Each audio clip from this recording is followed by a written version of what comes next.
Dear guests, please take your seats. We are about to start the press conference.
So, good afternoon.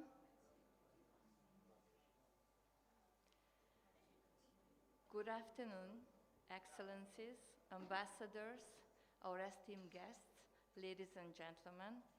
You are very welcome of the European Union Election Observation Mission to Nigeria 2023 press conference today. I would like to greet our guests who are also joining us online. Today we're going to present our final report, including our recommendations. You all know us. As you know, we were here from January 11 to April 11 and worked with our observers and observed the general elections. And as we promised, now we return to present our final report, including our recommendations. On my right is Barry Andrews, Chief Observer, member of the European Parliament, you know him, and also Thomas Boserap, who is the mission's Deputy Chief Observer. So welcome one more time again. Now, in line with the European Union data protection regulations, I have to announce that this event is being videoed and photographed. If you don't wish to have your pictures taken, please signal to my colleagues and they will escort you to the back of the room where no visuals and photos will be taken. Our program is the following. Barry Andrews, Chief Observer, will present summary of our findings of the final report, including recommendations. And after his speech, there will be an opportunity to ask questions by the media, please, only by the media and representatives. And when we close the press conference, there will be opportunities for interviews with the Chief Observer. On your way out, you will also receive hard copies of the final report and the press release, because we also prepared the press release. And after the press conference, I will also share this with you in soft copy via email. And we start the speech now, so please silence your phones now. Chief Observer, the floor is yours.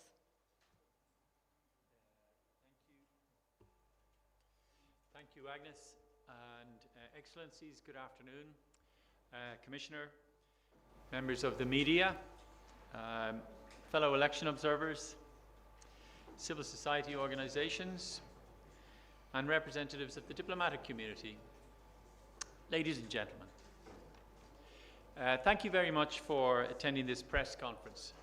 I'm very pleased to return to Nigeria to present the final report of the European Union Election Observation Mission on the 2023 Nigerian elections. On behalf of our mission, I'd like to express my appreciation to the Independent National Electoral Commission for inviting the European Union to observe the 2023 general elections, and I'd like to also express my gratitude to federal and state institutions, judiciary, civil society, media and political parties for their cooperation throughout the course of our observation. The EU EOM final report contains a detailed analysis of all stages of the federal and state level elections, from the candidate registration process to collation and announcement of results. Based on this analysis, the report concludes with 23 recommendations aimed at improving future electoral processes. Among these 23 recommendations, we categorize 6 as priority recommendations. Ladies and gentlemen, before I turn to the content of our report and the recommendations we offer, I would like to quickly recap how an EU election observation mission assesses an electoral process, as well as the composition and duration of our mission. Following an invitation from INEC, the EU EOM deployed from the 11th of January to the 11th of April.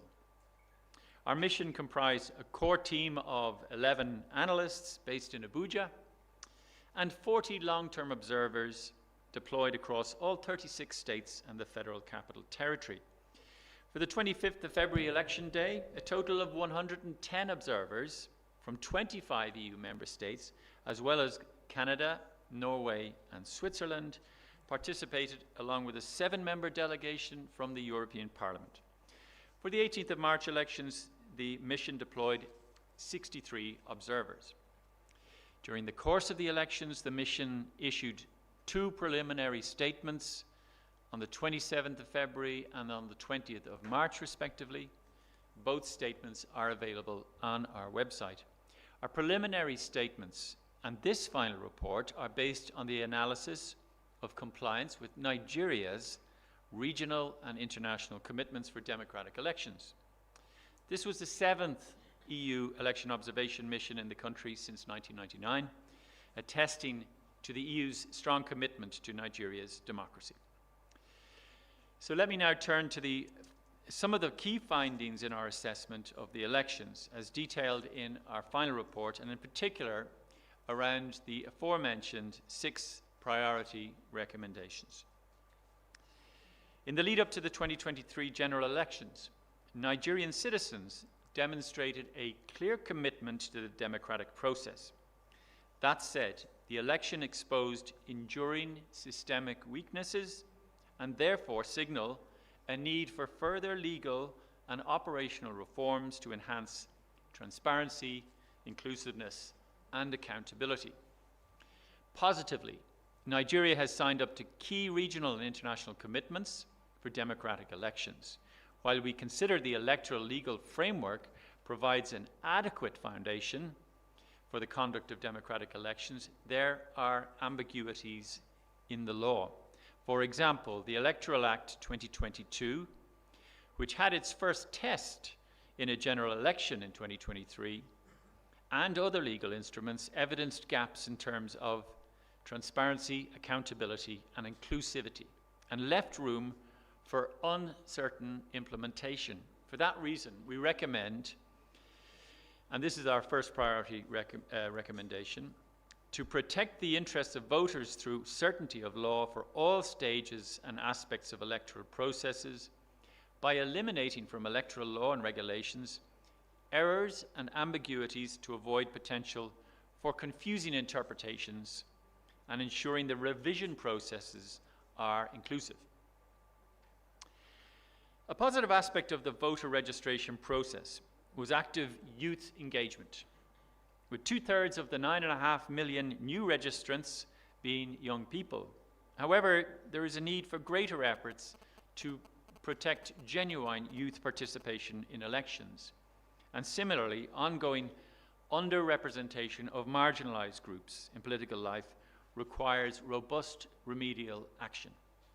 Overall, the collection of permanent voter cards was adversely affected by poor institutional planning and a lack of transparency. To ensure the accuracy and inclusiveness of the voter register, an external independent audit would be beneficial. The campaign was competitive, with freedom of assembly largely respected, as evidenced by the nationwide conduct of rallies. However, challenges such as the naira, cash, and fuel scarcity and incidents of orchestrated violence were observed to hamper some campaign activities and to reduce attendance. In addition, the mission recorded cases of undue interference by governors, while the campaign was also marred by internal party conflicts.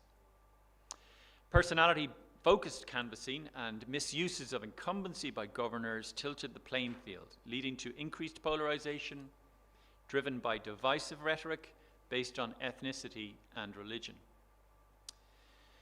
Candidates' prospects to meaningfully campaign also were negatively impacted by a high level of disputes resulting from candidate registration.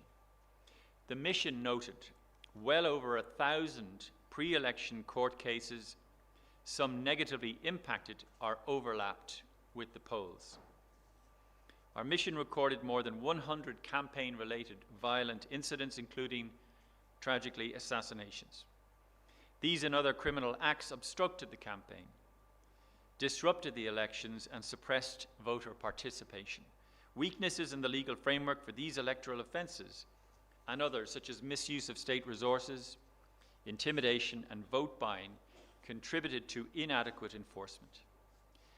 Key state institutions, including INEC, but also political parties, failed to tackle these problems.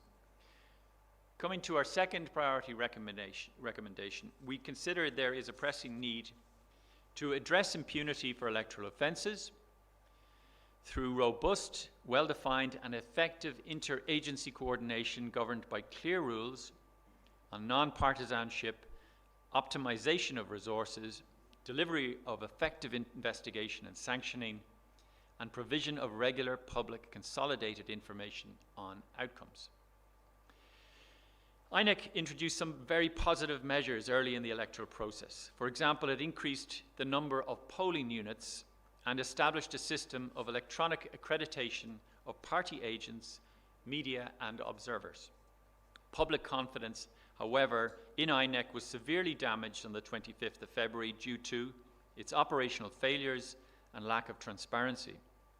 While some corrective measures introduced before the 18th of March elections seemed to have a positive impact, overall trust was not restored and eventually led civil society to call for an independent audit of the entire process. However, there is no legal requirement for qualification and merit-based appointments of the positions of INEC Commissioner or Resident Electoral Commissioner. Prior to the elections, selection processes were questioned, leaving the institution vulnerable to mistrust. We believe that these vulnerabilities can be effectively addressed by, and this is our third priority recommendation, establishing a robust operational framework for the independence, integrity, and efficiency of electoral administration through an inclusive and publicly accountable mechanism for selecting candidates to the posts of INEC commissioners and recs based on clear criteria of evaluation of merits, qualifications, and verified non-partisanship. A number of key issues hindered freedom of expression and limited voters' access to diverse information. For example, analytical reporting was limited due to self-censorship by state-level outlets who feared retribution from governors. Fines were imposed by the broadcast media regulator without due process. We are also seriously concerned journalists faced attacks and with little consequences for the perpetrators. Therefore, and our fourth priority recommendation, we consider it essential to afford adequate protection to freedom of expression by developing a comprehensive operational framework underpinned by the skills and means for ensuring prompt investigation and prosecution of all types of attacks against media practitioners. Positively, the media raised voters' awareness, fact-checkers stood up against disinformation, and media outlets extensively covered the campaign, providing equitable exposure to both the APC and PDP. Disappointingly, politicians avoided answering merit-based questions during interviews and instead engaged in party infighting. While social media was an important tool for information exchange, campaigning and mobilization, misinformation was massively spread. Additionally, we noted legal provisions, such as the Cybercrime Act, had the effect of encouraging self-censorship, and we therefore consider amendment of the legislation is needed to safeguard freedom of expression. Detailed operational frameworks to strengthen inclusion are needed. For example, we found that persons with disabilities could not always access polling units and assistive devices were rarely available. Data on registration and voting by internally displaced persons was not published. Women's political participation in Nigeria is not in line with the country's international commitments and provision of equality. The number of women participating in the process evidences a worrisome trend of decline since 2007. Only one woman contested among 18 presidential candidates, and there were no nominated female running mates. Only 2 women contested among governorship candidates. The government and major political parties again failed to tackle exclusion and discrimination against women, despite the national gender policy target of 35% of women in appointed and elected positions. Women candidates at all levels of elections barely reached 10%. And coming to our 5th priority recommendation, this long-standing discrimination demands urgent and robust affirmative action to ensure meaningful women's representation through special measures in line with the Beijing Principles and Nigeria's national gender policy to increase the representation of women as candidates and in elected office.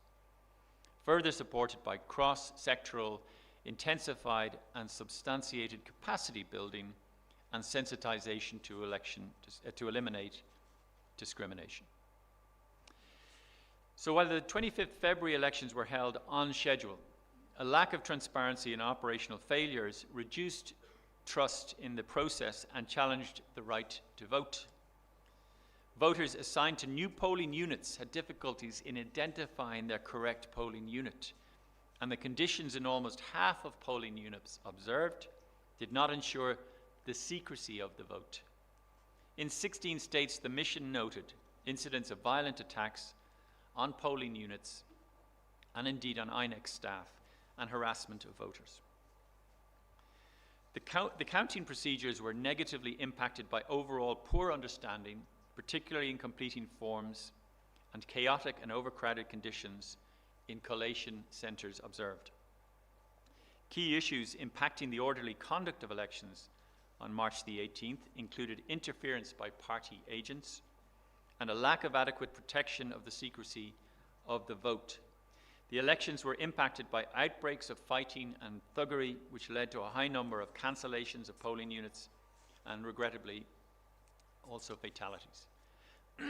The introduction of the bimodal voter accreditation system, or BVAS, and the INEC results viewing portal IREV was widely seen as an important step to ensure the integrity and credibility of the elections, but lack of transparency before the polls, and notably the severely delayed display of presidential result forms on the 25th of February, for which INEC failed to give a timely and comprehensive explanation, dashed the public trust in election technologies and in INEC.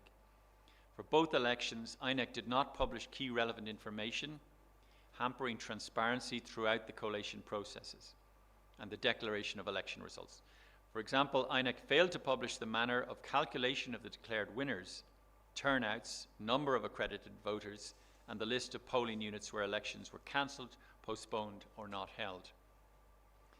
The absence of this information undermined the possibility for independent verification of the outcome and public trust.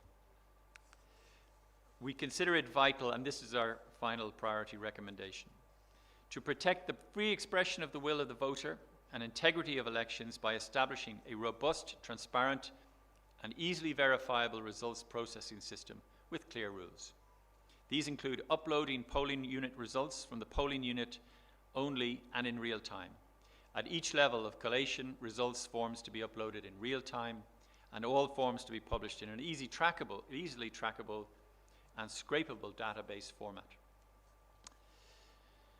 All 23 recommendations, including the 6 priorities I've just outlined, are primarily addressed to key stakeholders, including INEC, the National Assembly, the government, political parties, and civil society involved in electoral reforms.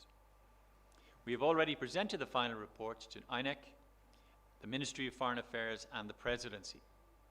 Later this week, the mission will hold a roundtable meeting with election stakeholders to further discuss and reflect on our recommendations and their possible implementation.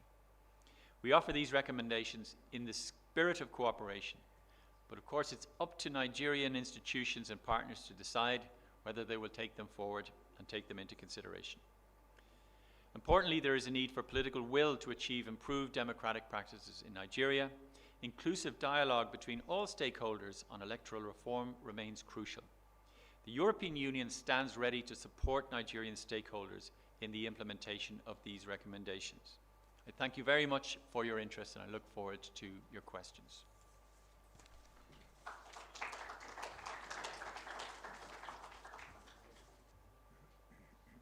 Thank you, Chief Observer. So we are opening the floor for questions. I know it's a lot of information, but if you have any question, please wait for the microphone and introduce yourself and the media you're representing.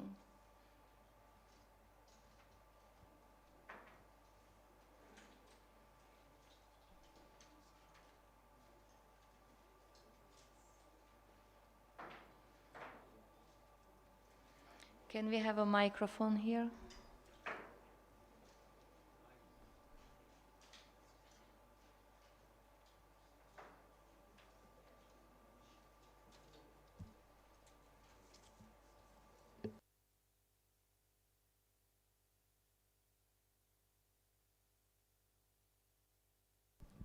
Good afternoon. My name is Chiamaka Okafo. I report for Premium Times. And this question has been asked over and over again, even when you delivered your preliminary report. And it's to ask again to say, last 4 years, in the last election, there were recommendations which until today have not been properly implemented. And yet again, you're back with recommendations, and 6 of them are priority areas. Interesting for me is female participation, of course, which is below 10%. But how then do you engage the Nigerian government to see that these recommendations, including the previous ones, are implemented? I mean, to a very large extent, I would imagine. Thank you. Well, thank you, and albeit it's a repeated question, it merits returning to this issue. And the question is that in the last election there were recommendations made, and where there has been partial or no implementation, should that discourage us or dissuade us from carrying out the work that we've just completed?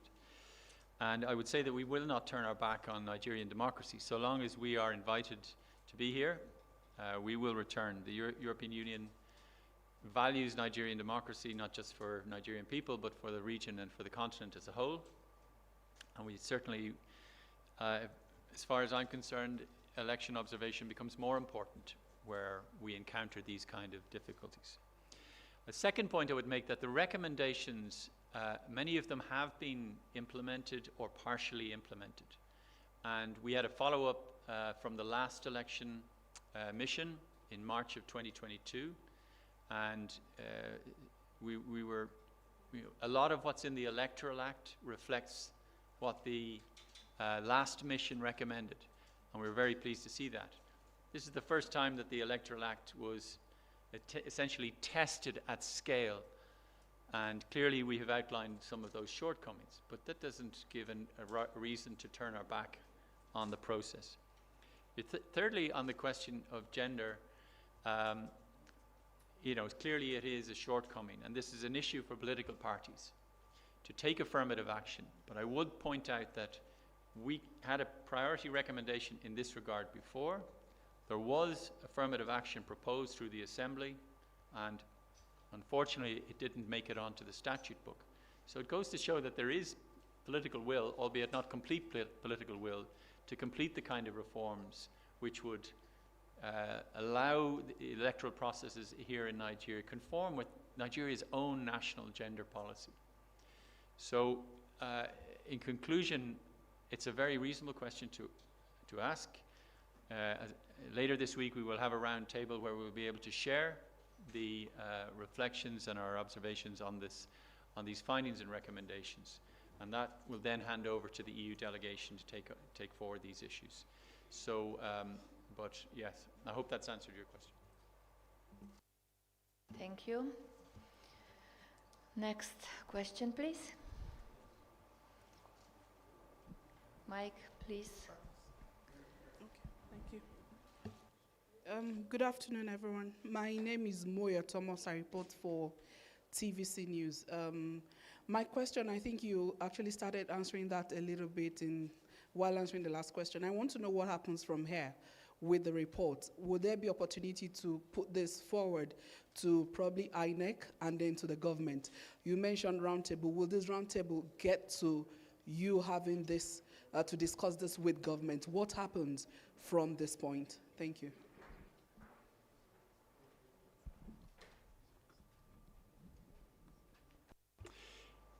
Thank you. So yes, to be clear, the election mission began, as I mentioned, on the January 11th, and it finished on April the 11th, in terms of our overall observations and collating data that fed into the final report. And our mission will conclude on Friday, and then we hand over to the delegation. On Friday, we have invited stakeholders, political parties, government, INEC, and civil society to join us for this process. But at that point, the mission hands over to the delegation to take forward that commitment to Nigerian democracy. However, there will be a follow-up in about 2 years' time where we will come back to see and x-ray the degree to which the findings and recommendations have been implemented. So it is an iterative, ongoing process between the European Union and Nigeria to try to achieve what our common goals are, which is to deepen the roots of Nigerian democracy, to establish as firmly as possible the rule of law, and to adhere to the criteria that Nigeria has set for itself. So the process doesn't end today. Our mission ends, but there are ongoing measures that we will follow up in due course. Thank you, Chief. We have one more question here. Okay. My name is Ben Shaman for DW, Deutsche Welle Radio. Now that you've done your observations, and if you were to handle the red biro on a scale of 1 to 100, what will be the mark that you will give INEC? And if you were, yes, if you were to sum up the political culture in Nigeria vis-a-vis the Nigerian politician, what kind of mark will you give them? Are we improving or we are stagnant? Thank you.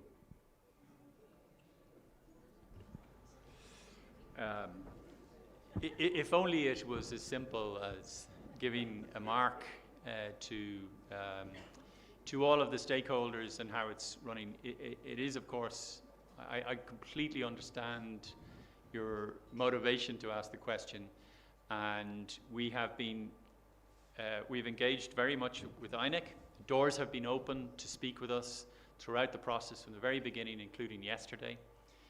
And you know, I emphasize that we really hope that such criticisms are here, and they are robust criticisms, are taken in the spirit in which they're given.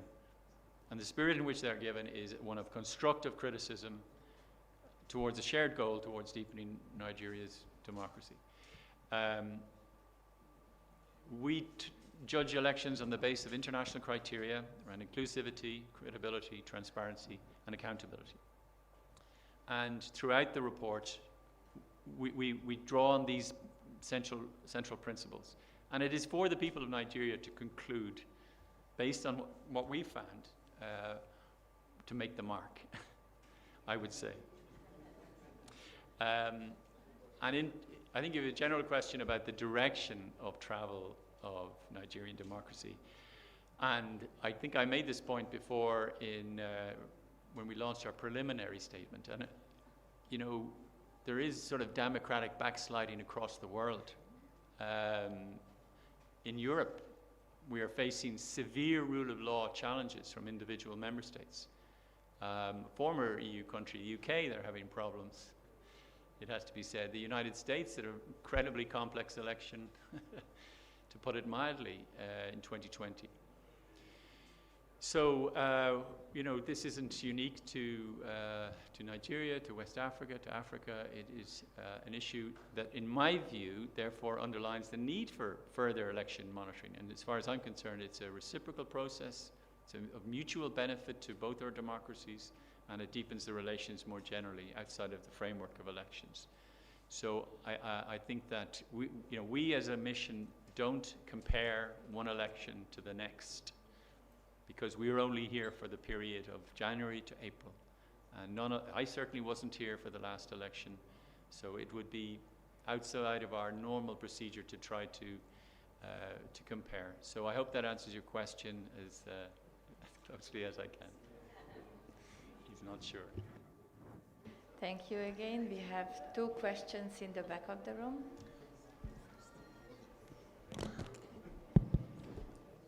Thank you so much, sir. My name is Innocent Odo. I write for Leadership Newspapers. Now, please, this man had beaten me to the question, but I want to put it in a different dimension.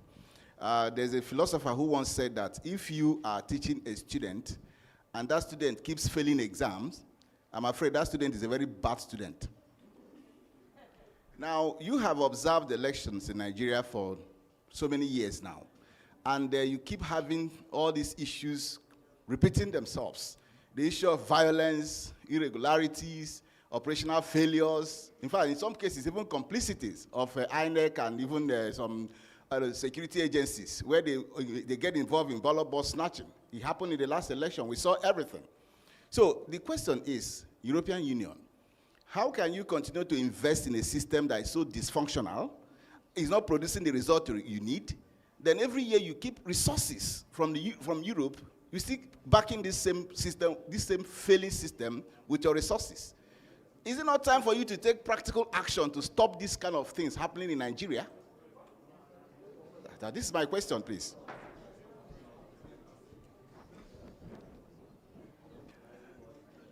Good afternoon. My name is Tony. I might just answer the last question. Yeah.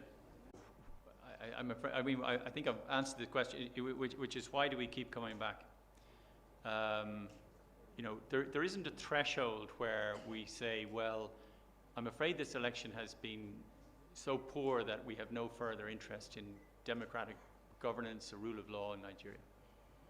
And I think that would be a dangerous thing. And I've outlined my concerns generally that we are in a period of democratic recession across the world. Just 6% of people in the world live in free countries, according to the Democracy Index published by Freedom House. So the time for investing in election monitoring is even more profound and more urgent, in my opinion. In any case, the question of investing in democratic governance here in Nigeria is a matter for the EU delegation. And it's really important to remind you that this mission is separate from the delegation, which allows the delegation to be able to have their diplomatic relations with the government separate from the work that we carry out during the course of this mission. So I think that as part of the reflection that will take place and the roundtable will take place on Friday, some of these issues may be raised, but I think it's a very reasonable question. Thank you. Thank you. The gentleman beside him. My name is Tony Ezimako. I work with Dairy Independent. You talked about operational failures and other irregularities.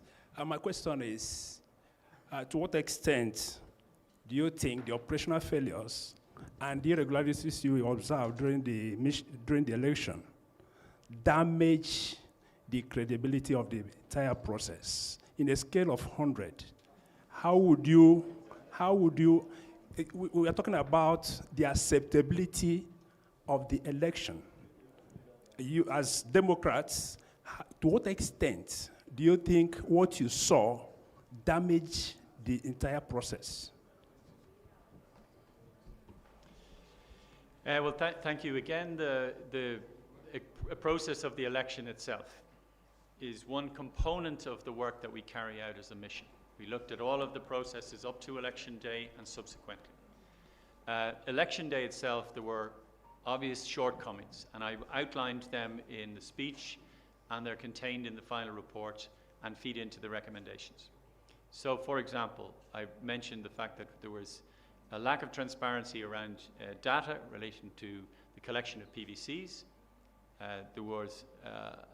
There should have been better distribution of sensitive materials and earlier distribution of sensitive materials. We should have had absolute real-time uploading of results, particularly the presidential results on the day of the election. And these shortcomings are laid out here. And it's not as if we are coming with any new standard. These are the standards that Nigeria has set for itself. So we bring these to light. It is for Nigerians themselves and all stakeholders in Nigeria to determine what their view is about their democratic institutions, about their political parties, about all the stakeholders that are taking part in elections here in Nigeria. We carry this out at your invitation, with your permission, and if you want to take that forward, we finish our work this Friday, and we hope that it has been some contribution to help the discussion and period of national reflection after the elections. Thank you. Any more questions?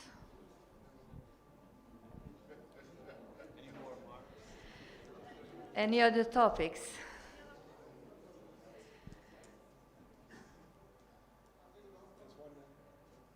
Yes, please. Yeah, my name is Dubala Musa from Deutsche Welle also. We have had the negatives, Mr. Andrew. The damning reports, the condemnation. Are there a positive side to this election? If there are, what are they? Thank you. Can you please repeat the question? Speak into the microphone. I said, are there a positive side to this election? If there are, what are they? What are the lessons? The positive side to this election. Are there? What are they, please? Okay, thank you very much. And it's great to hear a journalist asking for positive, albeit very rare. But on the positive side, the 93.5 million people registered to vote in this election, which betokens a massive appetite for democracy that perhaps remains to be fully tapped into. Secondly, the involvement of civil society in this election was exceptional, with CODE, with YAGA, with the Situation Room, and we saw them at close quarters. We collaborated with them on so many issues and shared information and insights, and it was, frankly, it was incredibly impressive to see that. There are lots of other positives. The elections of March represented a significant improvement in terms of the use of the technology, and I don't want to make excuses completely for INEC, but this was the first road testing at scale of the new Electoral Act. And while there were obvious shortcomings which we've outlined, which generated serious frustrations among Nigerian voters, nevertheless, there is significant progress in March compared to the February election. So you'll see from our final report in detail that we do try to draw on as many positives as possible. We're not here to make life difficult for unnecessarily. And you will also see it on our website. All the details are contained there. So thank you very much for the question.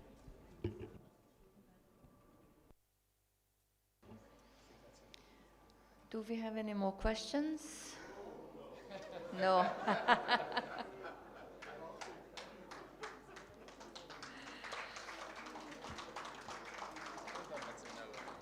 I close it.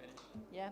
So then we'll close the press conference. I would like to remind you that the hard copies of the press release and the final report are outside at the reception table. We also upload it to our mission website, where you can also find all of our reports so far. Thank you for your interest in our missions, and in this presentation now of our final report. Thank you.